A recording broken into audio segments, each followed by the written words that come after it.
कक्षा 6वीं से कक्षा 12वीं तक पढ़ने में रुचि रखने वाले ग्रामीण छात्र छात्राओं को कम से कम मासिक शुल्क पर कोचिंग की सुविधा देने फ्रेंड्स एजुकेशन सेंटर मोरडोंगरी द्वारा कोचिंग सेंटर की शुरुआत हो चुकी है।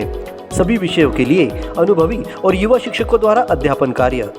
गणित और विज्ञान के लिए शिक्षक दीपक दिगर से, अंग्रेजी के शिक्षक मोहित पराड़कर, हिंदी के लिए राज पराड़कर से उत्तम मार्गदर्शन प्राप्त करें। कोचिंग का समय सुबह 7 बजे से 9 बजे तक। स्थान Radhika celebration lawn, national highway 47 के पास, मोरडोंगरी। प्रोप्राइटर दीपक दिगर से। वरदान इंटरप्राइजेस, खेती में मजबूत आधार का दूसरा नाम। हमारे यहाँ drip Finolex, PV pipe Finolex, motor pump, Flotek company की मोटर, उद्यानिकी एवं कृषि विभाग में सब्सिडी में प्रकरण तैयार करके देने की सुविधा उपलब्ध है। हमारा पता वरदान इंटरप्राइजेस, जलाराम मंदिर के सामने, पांडुरना नागरिक सहकारी बैंक के बाजू में, पांडुरना। नगर पालिका चुनाव को लेकर स्टैंडिंग कमेटी की बैठक एसडीएम कार्यालय के सभाकक्ष में संपन्न हुई। इस बैठक में तहसीलदार वीर बहादुर सिंह धुर्वे ने जानकारी देते हुए बताया कि जनरल वार्ड से निर्वाचित ओबीसी वर्ग का पार्षद नगर पालिका अध्यक्ष पद के लिए दावेदारी कर सकता है। नगर पालिका परिषद पांडुरना का अध्यक्ष पद ओबीसी वर्ग के लिए आरक्षित है। पूर्व में कहा जा रहा था कि ओबीसी आरक्षित वार्डों से निर्वाचित पार्षद ही अध्यक्ष बन सकेंगे। इस बैठक में चुनाव आचार संहिता को लेकर राजनीतिक दलों को जानकारी प्रदान की गई। कल ही 10:30 बजे हो जाए, कहाँ होगा जानकारी सामान्य एसडीएम कार्यालय में होगा, नगर पालिका कार्यालय में होगा, कलेक्टर कार्यालय में होगा। मतदान केंद्रों की सूची का प्रकाशन ये भी 5 तारीख मतलब कल ही 10:30 बजे इन कार्यालयों से नोटिस बोर्ड में ट्रांसफर कर देंगे। जानकारी देते हुए तहसीलदार ने कहा कि क्षेत्र में बिना अनुमति के रैलियां, आम सभा या किसी भी प्रकार के आयोजन नहीं किए जा सकेंगे। निर्वाचन अधिकारी से अनुमति लेने के बाद ही नियमानुसार कार्रवाई होगी।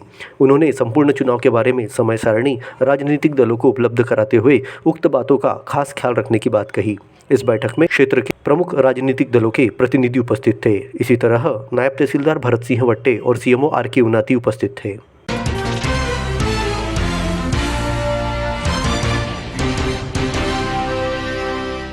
घनपेट में प्राचीन मरामाई का मंदिर सामाजिक सहयोग से निर्माण किया जा रहा है।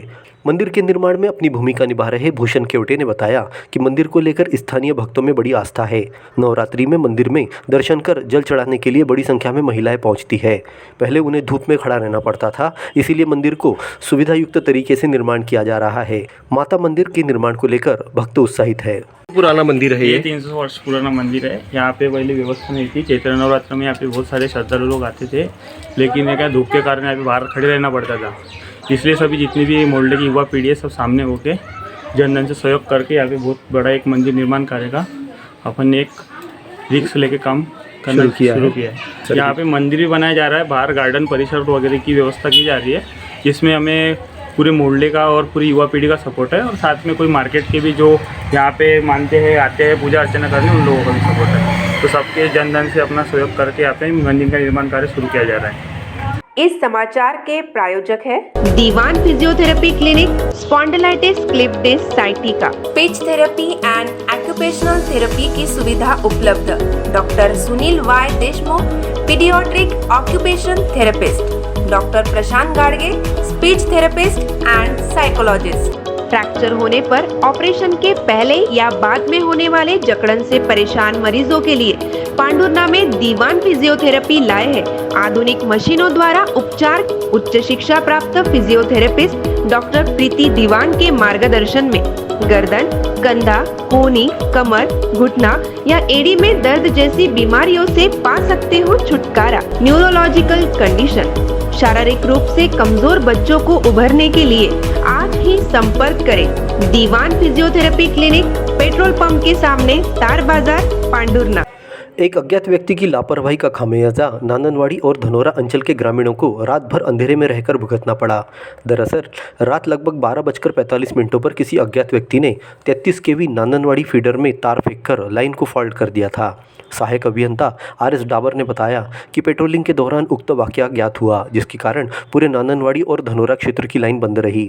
सुबह जब विद्युत वितरण केंद्र का अमला गश्त पर निकला तब लाइन के हालात देखकर दंग रह गया। अज्ञात व्यक्ति के द्वारा बिजली चोरी करने के उद्देश्य से पत्थर बांधकर तार को झुकाने का प्रयास किया गया था। इससे लाइन फॉल्ट हो गई थी। लाइन को सुधारकर बिजली आपूर्ति बहाल की गई है।